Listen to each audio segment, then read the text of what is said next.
And moving to my last point, players requesting trades. That has always happened in the history of the NBA. Players have requested trades. They have wanted out. Kareem Abdul-Jabbar did that after winning the championship in Milwaukee. He wanted out and wanted to go to LA. He did that way back in the 70s.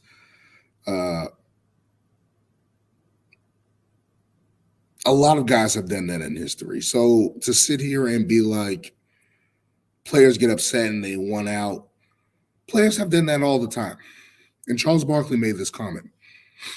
Last time I checked, he made a trade request 2 times in his career. One from Philadelphia when they were tearing down the team and basically marketing him as the player. And he wanted out. That was in Philadelphia, and that was one of the worst trades in NBA history. I believe they got Jeff Hornacek. I can't even remember. A bunch of throwaway players and Jeff Hornacek in exchange for Charles Barkley, who was an MVP candidate for the past couple of years, one of the best players in the league at the time. Chuck Daly said he was the second best player in the league at that time. And they got Jeff Hornacek and a couple of players. I don't even think they got draft picks in that. To think Charles Barkley was traded for without draft picks, without a star player at least in the trade. So he demanded a trade from Philly. He didn't stick it out there. Gets to the NBA Finals his first year in Phoenix. They take a step back. I believe they lose to Houston. And then the third year, they finish 41-41. And I think they lose in the first round of the playoffs. And Phoenix makes a couple of trades. And Barkley demands a trade again. And it was I think it was during the playoffs when they got eliminated or whatever the case may be. And he said, I feel like we made some bad trades. They traded Mark West and stuff like that. I think it was Bob Costas interviewing him. And he said, yes, I want to trade. And Bob Costas said, are you really demanding a trade? And Charles Barkley finished saying, yes, I'm demanding a trade. And last time I checked, he said he wanted to go to Houston to win a championship. They traded him to Houston for Sam Cassell and Robert Ory, 2 guys that helped Houston win a championship. And that was the last juice of the Rockets. They tried to get it with Akeem, Drexler, and Charles at that time, and then Pippen came a little later. But those are 2 times that he demanded a trade and got out of his situations.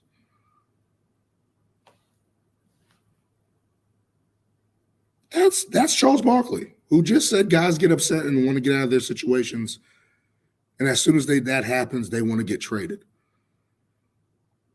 He did that twice in the 90s in the span of what, 4 years? 4 years he did that. And he got an extension with Houston when he got traded. Am I missing something? I don't think I'm missing something.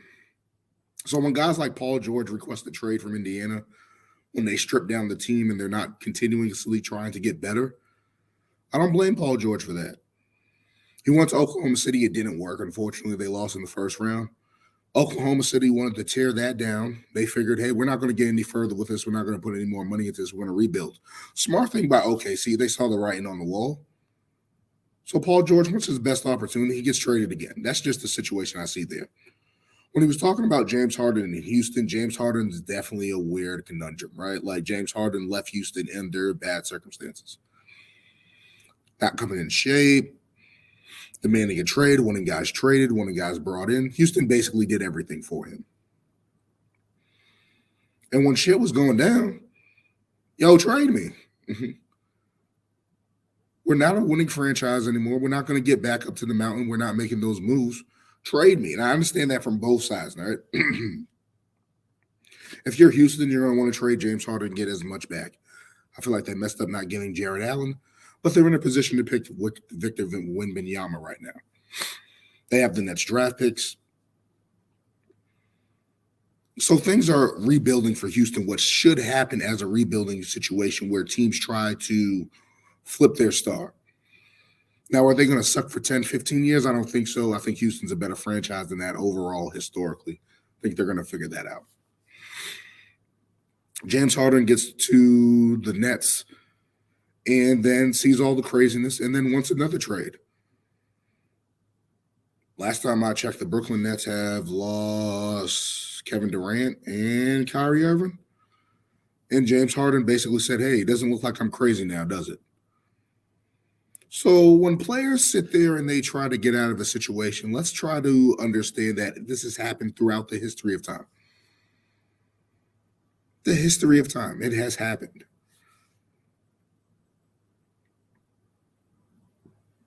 Players demanding trades all the time. Kobe Bryant did it. Kobe Bryant went on Stephen A. Smith's show and demanded a trade. In the summer of 2007, I believe. So this stuff has happened.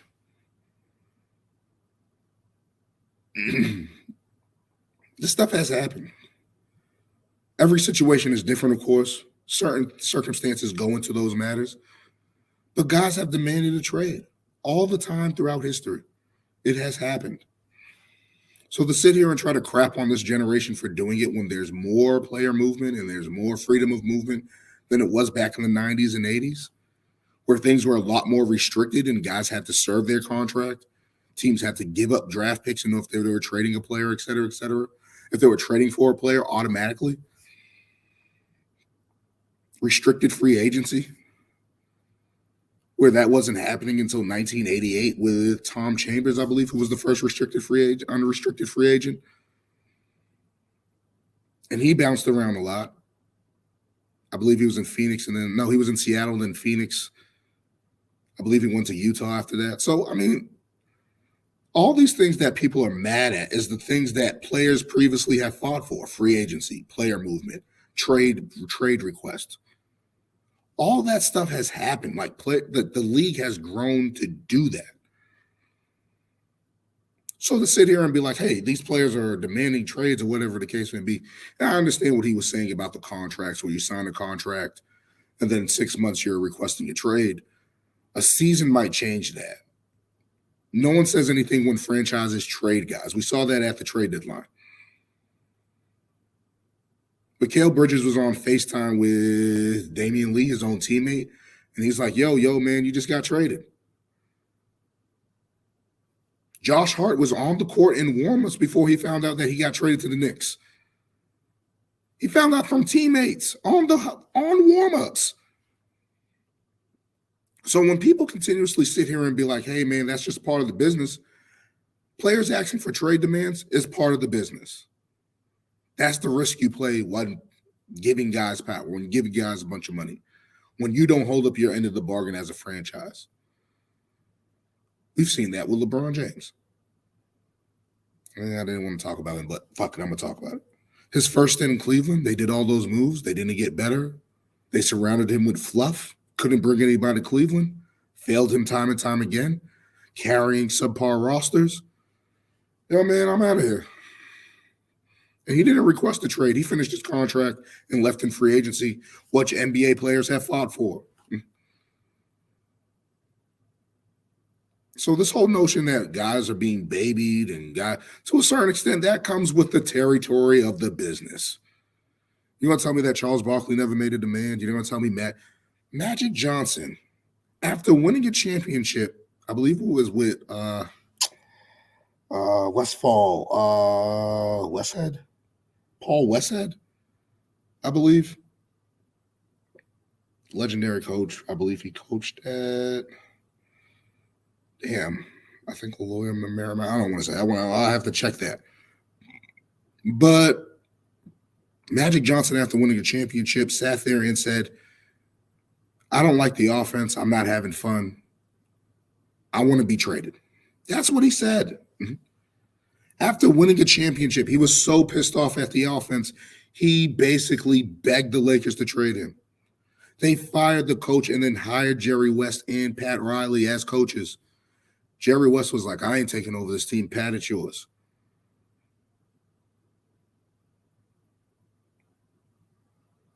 That's Magic Johnson after winning a championship. He got his coach fired. Why didn't the Lakers just tell him to tough it out? Play through it. Hey, man, we're not going to baby you. Because that's never happened in the league. Teams are going to baby their players and give them what they want because they want to win. These guys are talented. They give them the opportunity to win. Teams make a bunch of money with these guys. That's the business. I think people forget about that. And I think Charles Barkley forgot about that. And that's unfortunate because he's one of the players that has done a little bit of everything that he's complaining about.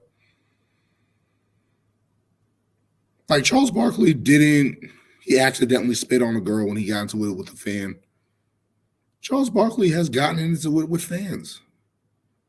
It has crossed the line. Now, if a guy did that today, fighting a fan, he would probably get thrown out the league. We saw with Ron Artest when he ran into the stands and fought a bunch of fans. Brawl at the Palace. Like, so if guys are taking the necessary steps not to lose money, not to get kicked out of games, and saying, hey, get a fan out of here, if guys are requesting trades because the team is failing or because things just aren't working out, that's fine. Teams have no problem trading a player. Absolutely no issue trading a player, releasing a player. We've seen it. We've seen it. Kemba Walker was released. John Wall has been released. Multiple guys have been released. John Wall was traded and now he's about to be bought out, hopefully, whatever the case may be. But nobody says anything when teams do that to players. And I feel like people are losing this hindsight that, hey, NBA players are employees. They get paid millions of dollars. Hey, shut up. You don't have any. Like, no, that's not how anything works in life. So to sit there and put that onus on players and try to make them look like they're the bad guys and they're ruining the league, some people have to look at the owners as well. Some people have to look at the business of basketball, and some people have to look at reality.